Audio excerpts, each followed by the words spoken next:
night before Christmas. Okay, you ready?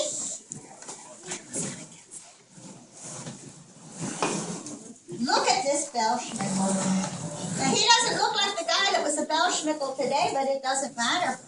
Because a Belsnickle is a Belsnickle no matter what he looks like.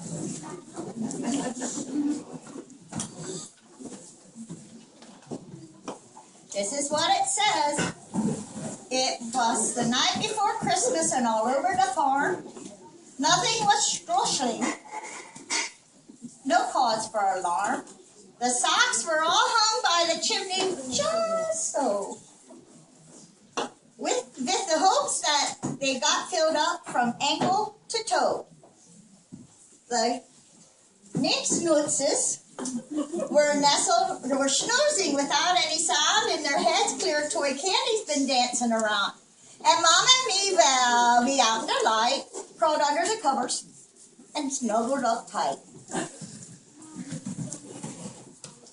Then from outside, we heard something fierce that made open our eyeballs and rattled our ears. There was crashing and banging, and could it be true?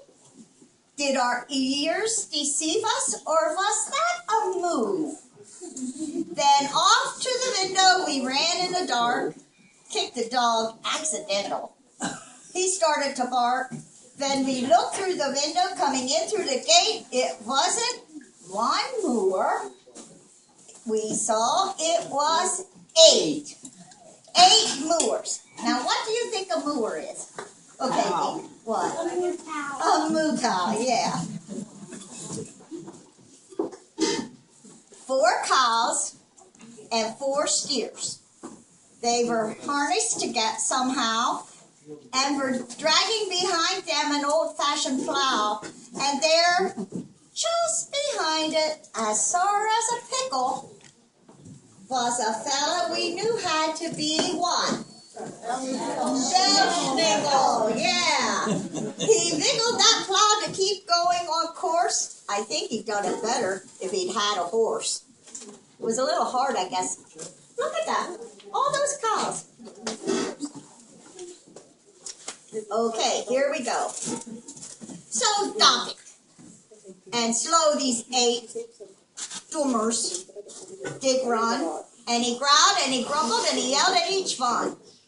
Now Jackie, oh no, now Jakey, now Becky, now Rachel's Jehiah, on Menno, on Sarah, Esther, Obadiah.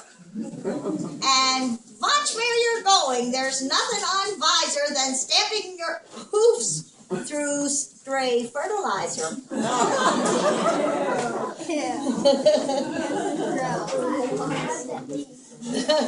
Manure.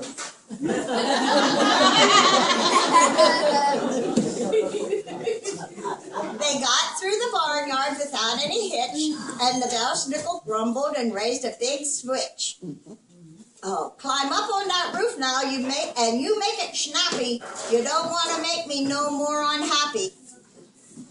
Muck on that trellis, then to the porch roof, and don't get no ivy vines caught in your hoof.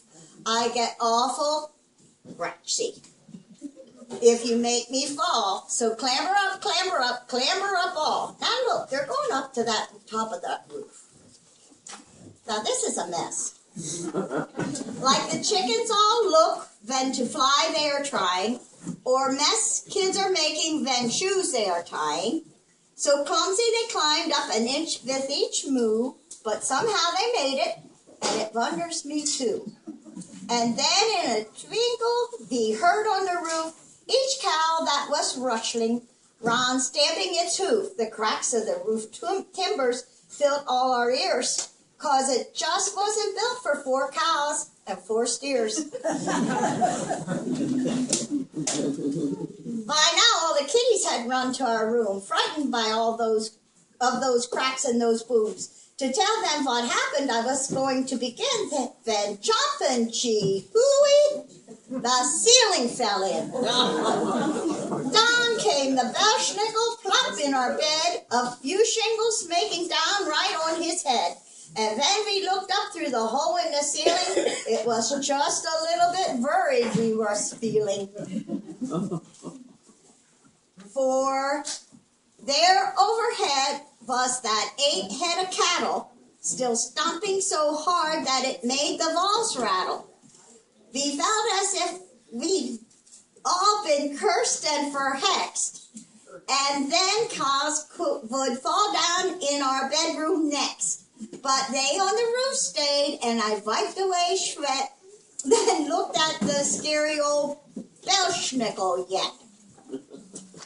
Now that would worry me if I had 8 cows on my roof. I don't know about you, but I'd be worried about them coming down through the hole. Yeah, well, you would be. Well, okay. He got to his feet and was brushing his breeches, holding his sack and using his switches. He was dressed all in black from his toes to his hat, and he frowned and he said, "Hey, what you looking at? Ain't you never seen no Belsnickle before?" Well, I had, but the others had come through the door. He heard, his beard was all strubbly, as white as snowfall, and his belly so skinny it nearly was all. I couldn't help thinking that this crabby guy could use a few dumplings and shoe-fly pie. Did anybody have shoe-fly pie today? Yeah. You like shoe-fly pie went fast. His eyes, they looked angry, but though they seemed vile, then he looked at the kitties. He just sort of smiled. Then he wiped it away like he made a mistake, or for him some schnitzenet Mama should make. Now, did you have schnitzenet? Yeah. Then he asked all the kitties, "Have you been bad or sweet? If it's good that you've been, then I'll give you a treat. But if you've been bad, then I'll warm your britches with one of my special kitty switches."